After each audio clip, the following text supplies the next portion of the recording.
జీవితంలో నూతన సృష్టిగా మనం మార్చబడతామో అప్పుడు మన స్వభావం ఆటోమేటిక్గా మారిపోతూ ఉంటుంది. నవీన స్వభావం కలిగి మనం జీవించగలుగుతాం. ఎఫెసీలకు రాసిన పత్రికలో 4:24 రాస్తున్నాడు. ఎఫెసీ 4:24 అద్భుతమైన సత్యం మనకు కనిపిస్తూ ఉంటుంది.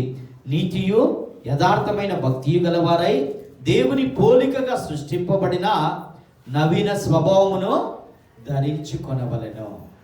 గమనించండి జాగ్రత్తగా.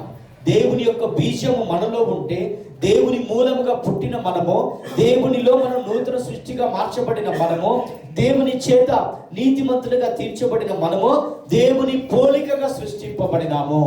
దేవుని పోలికగా అంటే ఆయనలాగా కళ్ళు, ఆయనలాగా జుట్టు, ఆయనలాగా ముఖం ఉండడం కాదు. దేవుని పోలికగా అంటే, దేవుని పోలికగా పుట్టడం అంటే దేవుని స్వభావం కలిగి జీవించడము, దేవుని మనస్తత్వం కలిగి జీవించడము, దేవుని ప్రేమ కలిగి జీవించడము, దేవుని క్షమాగుణం కలిగి జీవించడము, దేవుడికి ఏ స్వభావాన్ని కలిగి ఉన్నాడో ఆ స్వభావంలోనికి మనం పూర్తిగా నవీన స్వభావంలోనికి మనం మార్చబడము దేవుని పోలికగా జీవించడం అంటే. హల్లెలూయా.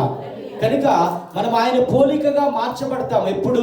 నూతన సృష్టిగా మార్చబడ్డప్పుడు, ఎప్పుడు దేవుని ఆత్మచేత నింపబడ్డప్పుడు, ఎప్పుడు దేవుని బిడ్డలుగా ఈ లోకంలో జీవిస్తున్నప్పుడు, దేవుని బిడ్డలుగా ఈ లోకంలో జీవిస్తూ దేవునిలో నూతన సృష్టిగా మనం మార్చబడిన తర్వాత, దేవునిలో నూతన సృష్టిగా మార్చబడి దేవుని బిడ్డలుగా దేవుని బీజము మనలో ఉండి దేవుని బిడ్డలుగా ఈ లోకంలో మనం జీవిస్తూ ఉంటున్నప్పుడు ఆటోమేటిక్గా మన స్వభావం మారిపోతుంది. నవీన స్వభావాన్ని కలిగి జీవిస్తాం.